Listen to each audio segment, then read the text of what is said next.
Welcome to another episode of Stockport Grammar School Talks Sport. Today's guest, we've got a young lady who started her climbing career at the age of 9. At the age of 11, she went on to represent the GB youth climbing team, competing on a world stage. She's travelled across the world. She's seen views that we can only dream of from a height. And now she's current GB bouldering team and editor-in-chief of UKclimbing.com. So welcome aboard, Natalie Berry. Hi guys, how are you doing? Thanks so much for joining us today. So we'll get cracking. So Nat, could you just tell us a little bit about your journey to where you are today, from schoolgirl to where you are? Yeah, so I started climbing completely by chance. Like, my parents weren't climbers, they weren't outdoorsy at all. Like, I just went to a shopping centre one day and they had a mobile climbing tower. I just had to go and absolutely loved it. And the instructor was like, "Oh, you're a natural, you should come to the climbing centre." So I joined the kids club and then realised that you could actually compete in climbing. There's a British team, and that kind of became a long-term goal to get onto the junior British climbing team. And I managed that 2 or 3 years later when I was age 11. And on the junior team, travelled around the world to China, Australia, all around Europe, doing World Youth Championships. I won a round of the European Youth Cup and placed 3rd overall, and made finals in the World Youth Championships 2 or 3 times. And most of all, it was just really good fun traveling and just making new friends and using my languages that I learnt at school. And then later on, I went to study French and German at university, and climbing kind of had to be put on the back seat a bit. I found it quite hard to make the balance of, to make the leap from junior to senior level was really hard. And I was also quite academic, so I wanted to focus on my university studies. But I was still climbing. I was just climbing outdoors more, so less of a stressful schedule of competitions and stuff. I just managed to climb on rock and kind of try different disciplines of climbing, because that's quite a good thing about it. There's so many different things you can do. And then after I graduated, I didn't really have much idea of what I wanted to do, but a job came up. I was working at a climbing wall, which is the standard kind of post-uni or student job. And then a job came up for UKclimbing.com, looking for an assistant editor. And I like writing, like languages, and thought, oh, that would be perfect for me. And it was work from home and quite flexible, so I'd be able to climb. Well, I thought I'd be able to climb quite a bit, and I got the job. And then since then, 4 years, 3 or 4 years down the line, I became editor-in-chief of UKclimbing.com. And then in terms of what we're trying to focus this podcast series on is a little bit about high performance and mindset. And from your background there, from your journey, you've demonstrated there a high performance mindset and a high performance inability as well. So what does high performance mean to you? I think high performance means just being all you can be. That was at my school, that was our motto, be all you can be. And we always used to make fun of it and think it was cheesy, but there's a lot of sense in it. And I think it has instilled in me that mindset of just trying your best at something. You don't necessarily have to be the best, but if you're putting effort into something and it's something you're passionate about, you're likely to get good results and have fun at the same time. I think that's something, my teachers definitely kind of instilled that in us. And I feel like that's the fact that I can still remember that, I guess it says something. When you think about mindset now as well, climbing's quite unique, I think, in that when you climb at a high performance level, people tend to do it in very different ways. What was very evident watching you climb, especially when you were younger, is you never looked like you were going to fall off, and then you were off, because you seemed to be able to climb the same way whether you were tired or not. Was that something you learned, or was that just something you've always had? Yeah, I think my climbing style was always quite smooth and considered. So even if I was tired, I was just trying to use my technique as much as possible and not just rely on pure strength or physical fitness. I was trying to get in good body positions so that I wouldn't risk falling off. But I think also the style of climbing has changed. Like these days, the style is more dynamic. You have to be a bit more gutsy and throw for things. And I think that's something that I didn't learn as much. Like I got back on the senior team 2 or 3 years ago, and the styles had completely changed. Plus, I was bouldering as well, which is a different discipline. And I think I had to learn to like not care so much about how I looked on the wall and just throw for things and just let it go a bit, because you had to in that new dynamic climbing style, I think. And then obviously you started your climbing journey from the age of 9 all the way up to now. Have you had anybody who's really influenced your life within the climbing world, and if so, why? Yeah, I think when I was younger, there weren't many women climbing. Like it was very male dominated, and it's a lot better now. But I had a few British female climbers like Lucy Creamer, and then some women who are just slightly older than me, like Emma Twyford and Hazel Finley, who are still like really top level climbers, like some of the best female climbers in Britain and the world.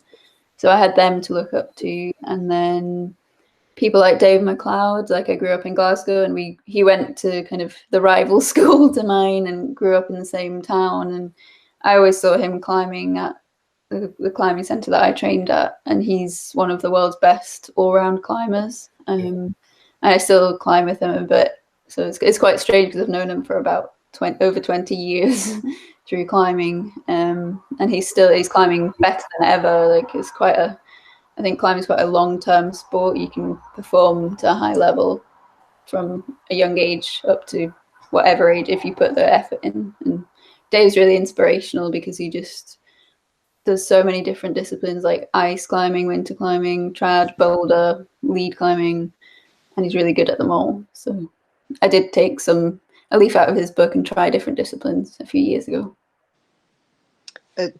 Going back then sort of to the start, in terms of people that influence, do you think when people at school recognised that you were doing these things as well, was there any positive influences from that side of it that really helped that support? Because obviously combining, as you say, you're academic, combining school and high level sport is never easy for people. Yeah, I was really lucky because my teachers were always really supportive, and my guidance teacher at school was actually a climber, like a hill walker, Mr. Ross. I still keep in touch with him to this day because he always supported me, not only in climbing, but he said, you should take German in 3rd year, you should do this, because he was a languages teacher. So as you can tell, he's kind of had an influence on me in both those respects. So yeah, I picked up German because of him, and they never begrudged me having time off for competitions. They knew that I'd catch up. And yeah, I just tried not to let them down really, because they were always really excited like when I did things, and really supportive, and they put me in the school newsletter, and yeah, just give me extra time if I needed it for anything. So yeah, I do owe my teachers quite a lot. And how about like obviously family support? Because obviously when we talk about adults in elite sport, it's very much driven by them and coaches. For a youth athlete, then again, how much is that support network at home important?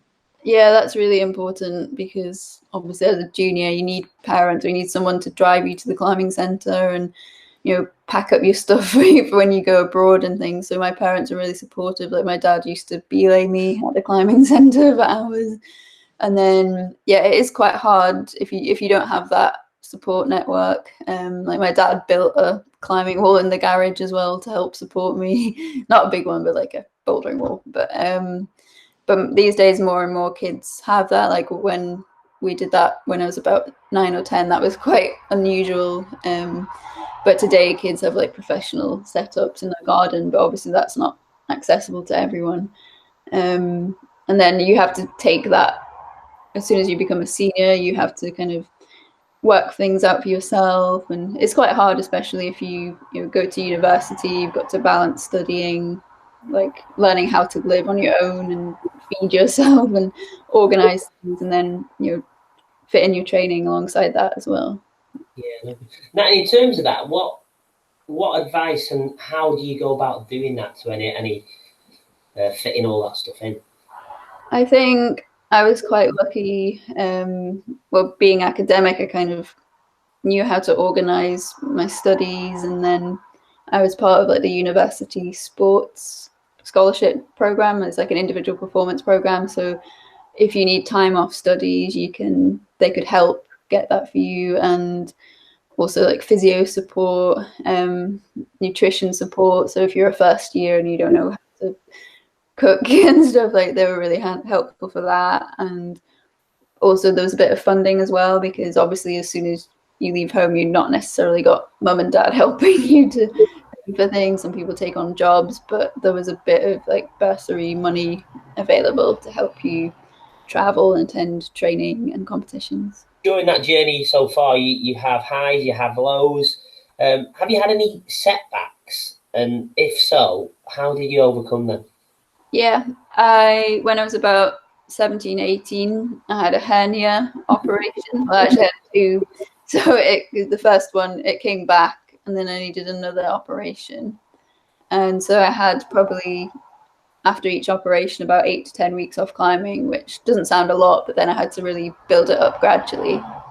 And that was at a time when I was just kind of finishing my youth career. So I had competitions like a World Youth Championships in Edinburgh that I really wanted to do well at, but I also was getting this operation, and that was about 12 to 18 months before. It must have been longer, yeah.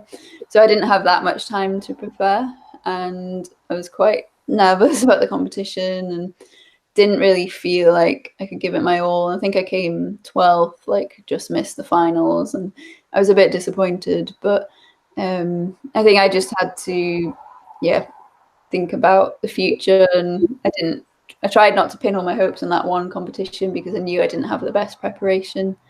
And I've had loads of finger injuries as well, like over the years, and quite a lot when I was about between like 18 to 21. Like I think I started strength training and bouldering a bit too much without having a good groundwork in it. Like I didn't really do the foundation work and just kept getting injured. So I wasn't really training intelligently. Whereas I think in recent years, I've kind of learned to slow down a bit and do the basics before pushing too hard.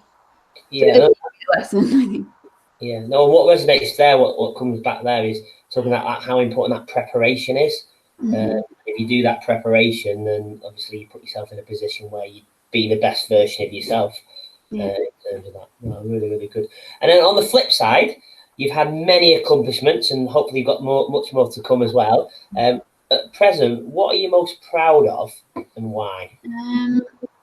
Obviously, I think I was really proud when I won the European Youth Cup round. But in some ways, a prouder achievement was climbing a rock route outdoors called Dalriada. It's an E7 6B. It's a trad route, which means you have to place your own protection as you go. Like it's not bolted, so you have to make sure that the gear that you put into the rock in the little cracks is like safe and secure if you fall off. So that was quite a new style of climbing to me. I did this about 5 years ago. It's quite difficult climbing, and it's quite exposed. It's like on this arete in Scotland and on the cobbler. It's like you have to walk up a hill to get to it, so it's even more tiring. It's not like bouldering. And I had one go at it and kind of got a bit psyched out, got a bit freaked out, like not even at the hardest bit, and then thought, I can't do this. And then I went back about, I think it was a week later or 2 weeks later, and managed to do it. Kind of didn't expect to. The weather was really bad. I was running out of time, and I had people filming me on it as well, which was quite stressful because there was a film deadline to me, and it was just the last chance in October before it started snowing. And I managed to do it, and I was really psyched about that because I think it was just the journey of like not doing it, failing, and then thinking I was about to give up, and then going back and giving it another shot and just being persistent.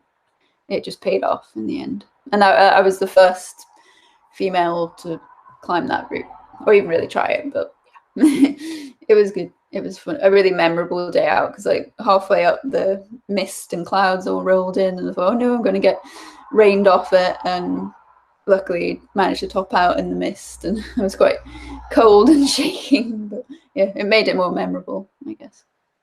That whole transition film, that sort of period, because that was I mean, I remember talking to you when you were younger about climbing outside, and you sort of were never really interested. Mm-hmm. And so, like, was there any specific thing that created that mental shift? And then are the mental challenges of making that shift, having been so dedicated to one side of the sport, if you want, which is indoor, because it's so different. And then obviously climbing, as we sort of mentioned, is so diverse in its sort of disciplines. And what sparked that? And then are there key points that you've had to sort of deal with from a mental point of view along that way?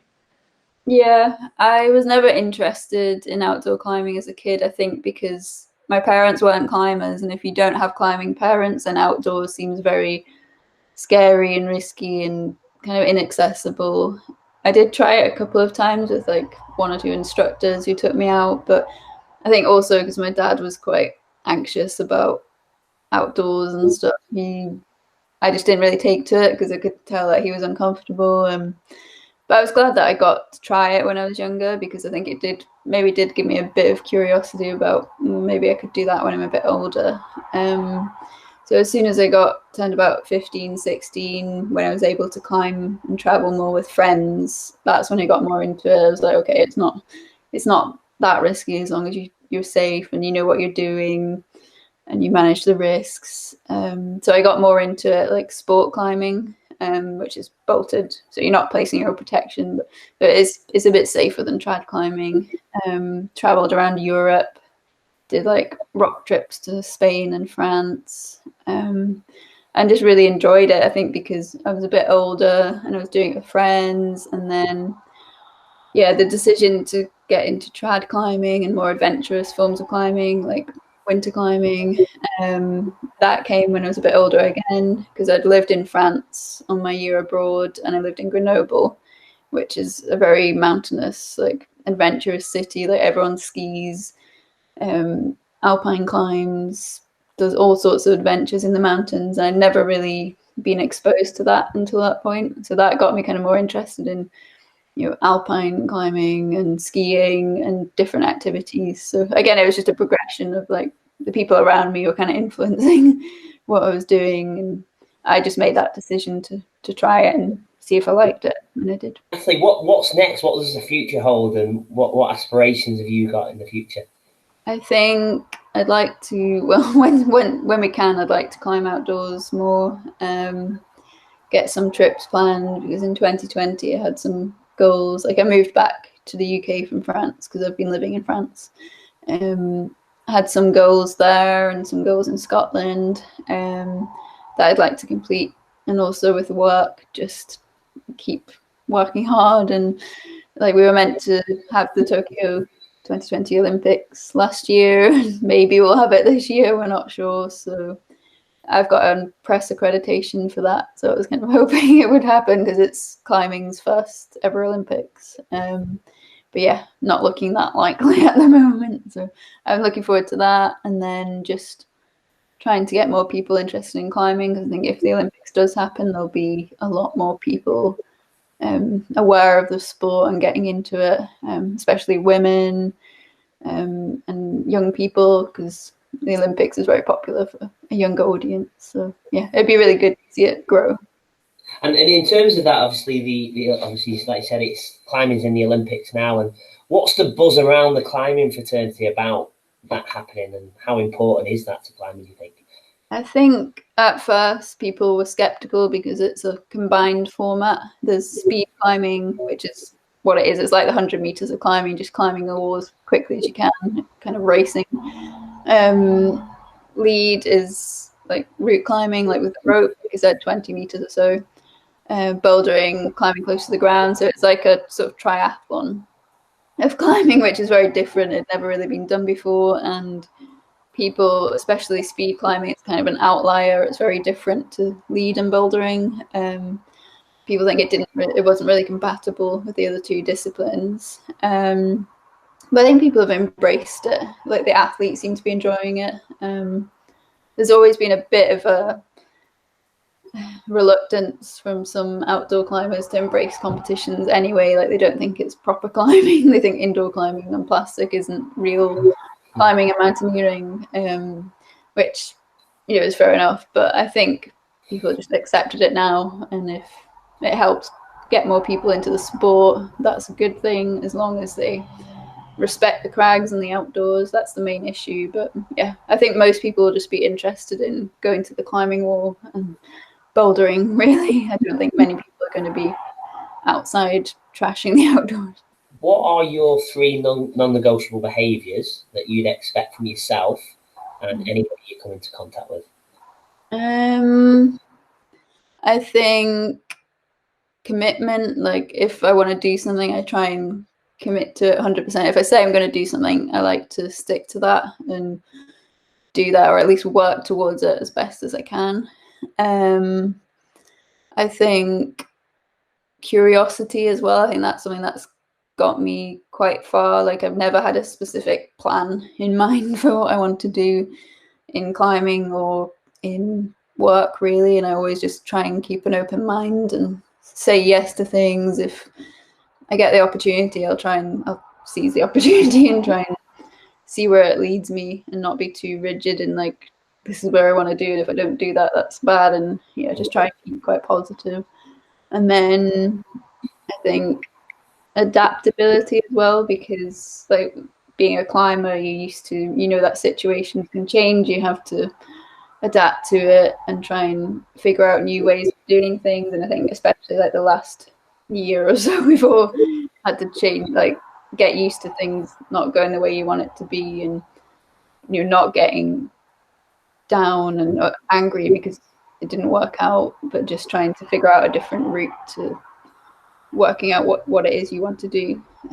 It's been hard the last year, but yeah, it's something I think I've always tried to work on, so maybe it was something I was quite used to. But yeah, hopefully people will get the chance to get outdoors and climb again soon. No, definitely. No, good stuff. And then if Natalie Berry could go back to being a 12-year-old girl at Stockport Grammar School, what advice would you give yourself knowing what you know now? I would say just, don't stick to what you want to do and be yourself. Like it's quite hard at school because I think sometimes you can get pushed down certain channels, but I knew that I wanted to do something with languages, but I didn't know exactly what, and I just kept an open mind. I was kind of forced to go down, like to apply for Cambridge and Oxbridge and stuff, and I tried it, and I didn't really.